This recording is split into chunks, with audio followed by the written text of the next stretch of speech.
Thank the other members of the organizing committee and, of course, everyone who has come out to be here today in support of our important event. The paper, again, that I will be presenting is titled African Elites in a British Colony, Exploring Race and Power in Early Colonial Gambia. In 1832, the Wesleyan missionary William Moyster recorded a brief account of the remarkable life of Thomas Joyner. Joyner was a Mandinka man from the coastal Senegambia region of West Africa. He had been a traveling performer in his youth, and his talents as a singer and dancer entertained local villagers up and down the banks of the Gambia River. One day while traveling between villages, he was captured by a group of slave traders perusing the West African interior for captives. Exchanging hands several times before finally reaching the Atlantic coast, Joyner was sold once more to the captain of an American vessel and transported to the West Indies. During the period in which he was enslaved in the Americas, Joyner proved to be a gifted salesman and entrepreneur. His master placed him in, quote, a position of confidence and, in the missionary Moyster's words, quote, conferred upon him numerous privileges not generally enjoyed by those who are in a state of bondage. While the account does not clarify what Joyner's position nor privileges were, he was clearly saving money as he managed to purchase his freedom. By 1810, he had returned to West Africa and settled in Gorée, at that time a British colony off the coast of Senegal, where he established a small trading company.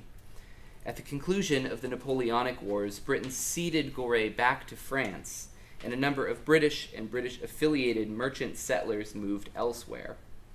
Among these hundreds of British, African, and Afro-descended people, Joyner moved his business, which had grown significantly, to St. Mary's Island at the mouth of the Gambia River in 1816.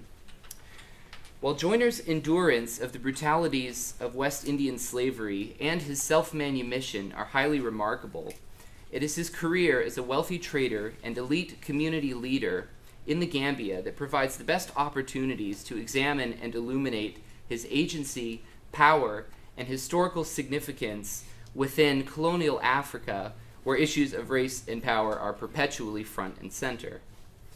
Joyner had found success as a merchant in Gorée, and by the time he reached St. Mary's Island, he was, quote, a first-rate gentleman, wealthier than a number of the colony's European elites. He owned several large merchant vessels which he used for river trade, and lived in one of the island's nicest homes.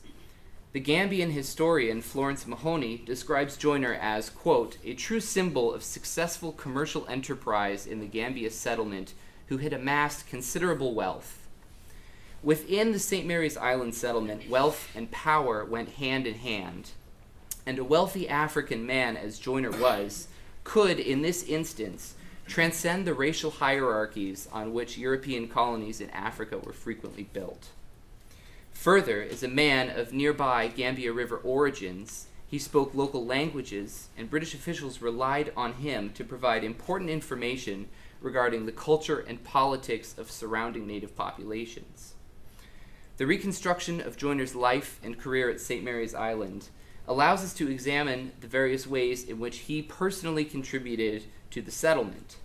The biographical approach helps to weave together significant instances of non-white participation and authority in the political, economic, and legal realms of the Gambia colony. While he is extraordinary in many ways, Joyner represents a much larger group of African and Afro-descended settlers of St. Mary's Island who held remarkable power within a British colony in Africa and contributed to the colony's establishment, growth, and prosperity. Joyner demonstrated his commitment to and authority within the St. Mary's Island settlement in various ways. Perhaps his greatest contribution to the British colony in the Gambia was his crucial role in the founding and settling of McCarthy's Island, roughly 175 miles upriver from St. Mary's Island, in the spring of 1823. Accompanied by Charles and Alexander Grant, two influential members of the merchant community at St. Mary's Island, Joyner traveled upriver in one of his own vessels with 12 privates from the 2nd West India Regiment, 8 government laborers, and 12 young indentured servants to found a satellite settlement for the purpose of conducting trade in the West African interior.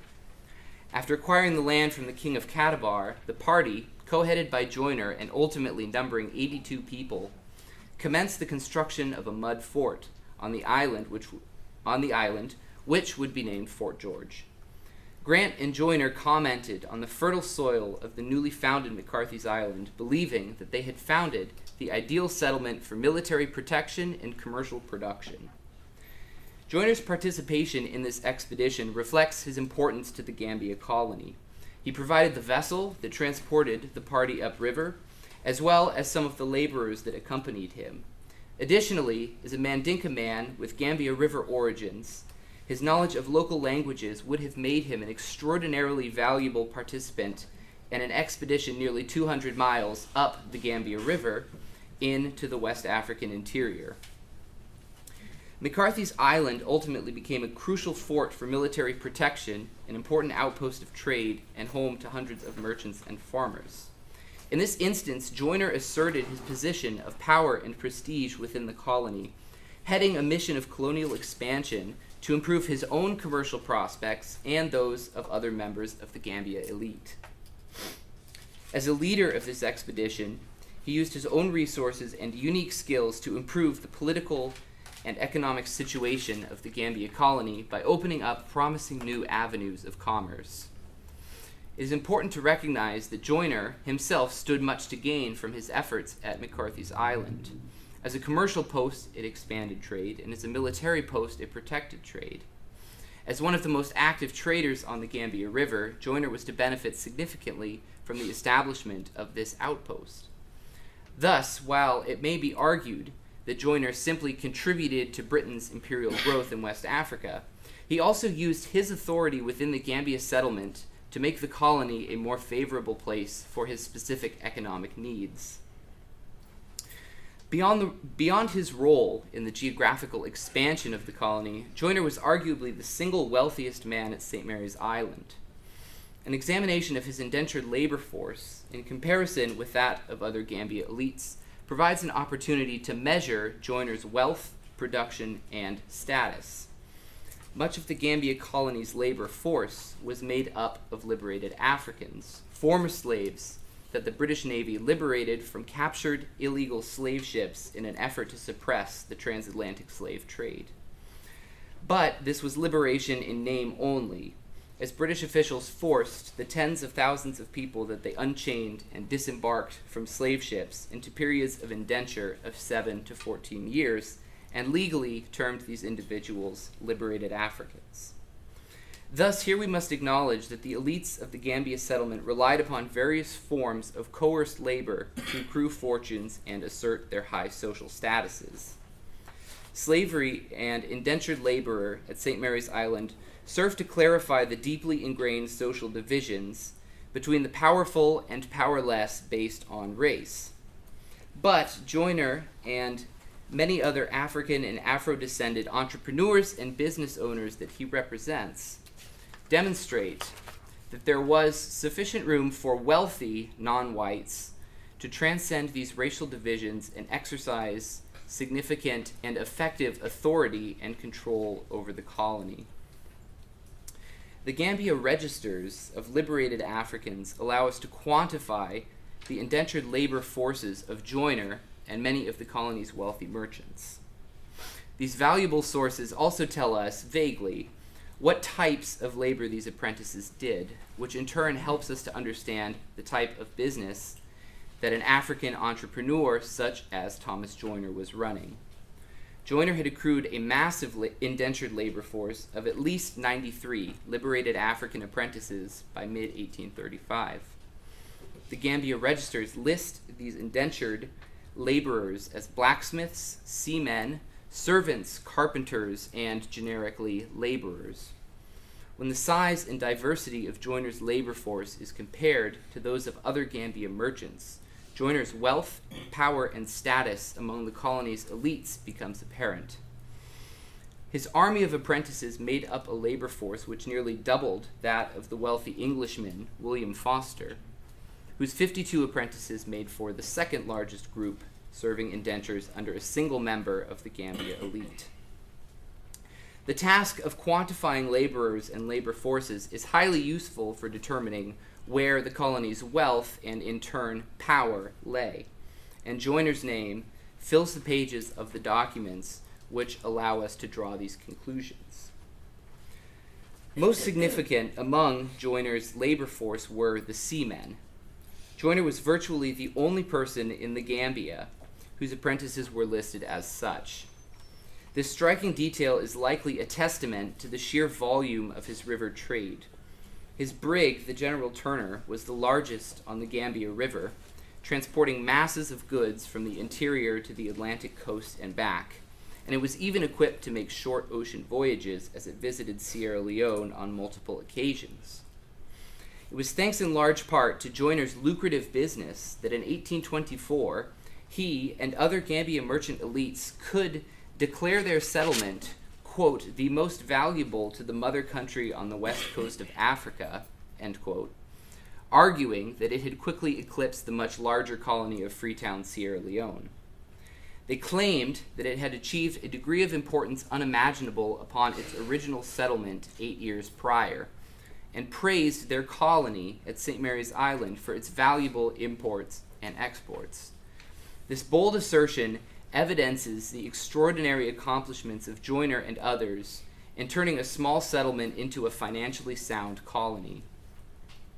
As Gambian elites continuously asserted the economic and political importance of their settlement, it is impossible to ignore the many commercial and political contributions of the colony's population of elite African entrepreneurs, and here Joyner is a prime example. While he was likely the wealthiest, Joyner was far from the only person of color to exert legitimate power within the colony at St. Mary's Island. For example, John Pellegrin, described in the colonial documents as a mulatto, and who one British official referred to as one of the most respectable people on the island, served as the secretary on the Board of Internal Commerce, which handled important domestic issues such as land and port regulations. Further, Pellegrin was a highly successful gum trader and, like Joyner, his lucrative commerce established his position as a Gambia elite and clarified his importance to the St. Mary's Island settlement. He oversaw the inspection of the goods entering the colony, a highly important task, and employed his own indentured labor force, as did Joyner and other local traders of high status. Pellegrin's role as a wealthy trader and community leader further emphasizes the presence and importance of African and Afro-descended people among the elite ruling class of the St. Mary's Island colony. So, to conclude, Joyner and Pellegrin were wealthy community leaders whose authority within and significance to the settlement at St. Mary's Island is undeniable. Their careers illuminate the important factor of elite, non-white, social, economic, and political participation in an early African colony. St. Mary's Island was home to a large population of wealthy African and Afro-descended people who carried out lucrative trade throughout the region. African elites, such as Joyner and Pellegrin, personally contributed to the settlement's wealth, served in the militia, and helped to make legal decisions through the local court system. Further, Joyner's participation in the establishment of the commercial and military outpost at McCarthy's Island is an example of the ways in which he used his position within the settlement to act for his own commercial benefit and that of the island's other elites. Joyner and Pellegrin represent the significant power and authority of many African merchants within the Gambia colony, and demonstrate the ways in which wealthy African entrepreneurs could penetrate the racial barriers of a European colony and act and govern for their own self-interests. Thank you.